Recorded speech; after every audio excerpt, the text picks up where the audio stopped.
Hello বন্ধুরা, চলো আজকে আমরা ক্লাস 8 এর লেসন 9 সামার ফ্রেন্ডস মেরি ল্যাম্বের লেখা এই চ্যাপ্টারটার বিস্তারিত বাংলা অর্থ জেনে নিই। চলো তাহলে শুরু করা যাক। The swallow is a summer bird. Swallow হলো একটা গ্রীষ্মকালের পাখি বা গ্রীষ্মকালীন পাখি। হি ইন আওয়ার চিমনিজ, সে আমাদের চিমনিতে থাকে। হোয়েন, যখন দ্য ওয়েদার, আবহাওয়া, ইজ ফাইন, সুন্দর, অ্যান্ড ওয়ার্ম এবং উষ্ণ, মে দেন বি হার্ড, শোনা যেতে পারে তখন। Tripping his notes for weeks together, তার কিচির মিচির গানের কলিগুলোকে সপ্তাহর পর সপ্তাহ। Come there but one cold wintry day, কিন্তু আসে যখন একটা ঠান্ডা শীতের দিন। Away will fly our guest the swallow, আমাদের অতিথি সোয়ালো পাখিটি তখন উড়ে চলে যাবে। অ্যান্ড মাচ লাইক হিম, এবং ঠিক তার মতোই উই ফাইন্ড, আমরা খুঁজে পাই, the way which many a gay young friend will follow, ঠিক তার মতোই আমরা খুঁজে পাই আমাদের অনেক সুখী বন্ধুদেরকে যারা এই পথই অনুসরণ করে।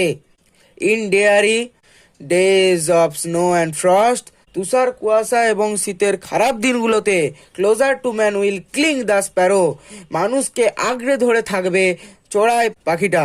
ওল্ড ফ্রেন্ডস, পুরনো বন্ধুরা, although in life we are cross, যদিও জীবন করেছে আমাদের বিচ্ছিন্ন, দেয়ার হার্টস টু আস, তাদের হৃদয় আমাদের প্রতি উইল নেভার ন্যারো, কখনোই সংকীর্ণ হবে না।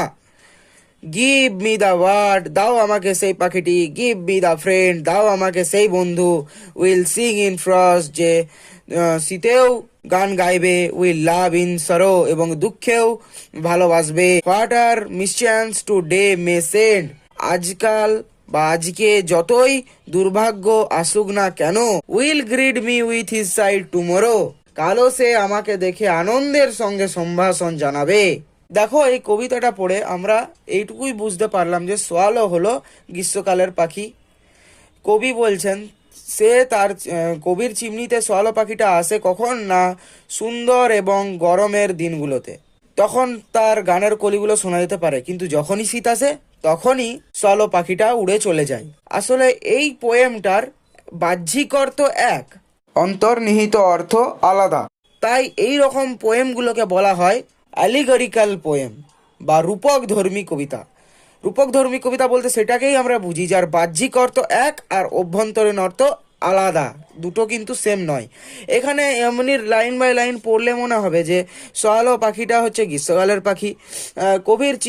কবির ঘরের চিমনিতে সে আসে তখন, কখন না, যখন আবহাওয়া থাকে সুন্দর মনোরম, আবার শীতের সময় উড়ে চলে যায় সোয়ালো পাখিটি।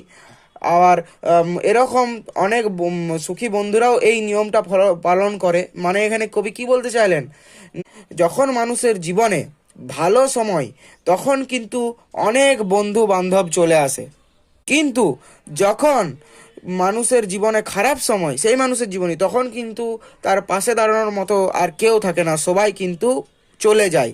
যেরকম এখানে সোয়ালো পাখিটা গ্রীষ্মকালে এসেছে, গ্রীষ্মকাল বলতে এখানে ভালো সময় বোঝাচ্ছে।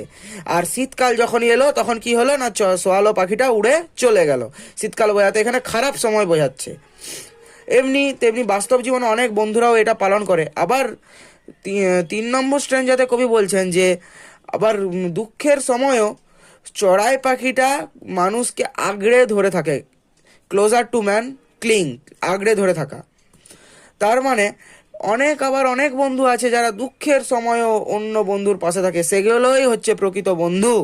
যেমন এখানে বলেছে যে old friends although in life we are cross, মানে পুরনো বন্ধুরা জীবন যদিও করেছে তাদের বিচ্ছিন্ন, কিন্তু তাদের হৃদয় কখনো কবির প্রতি সংকীর্ণ হবে না। মানে যারা সত্যিকারের বন্ধু তাদের হৃদয় সবসময় কবির প্রতি ভালোই থাকবে, মানে দুঃখেও তারা কবির সাথে পাশাপাশি থাকবে, কবিকে ছেড়ে চলে যাবে না।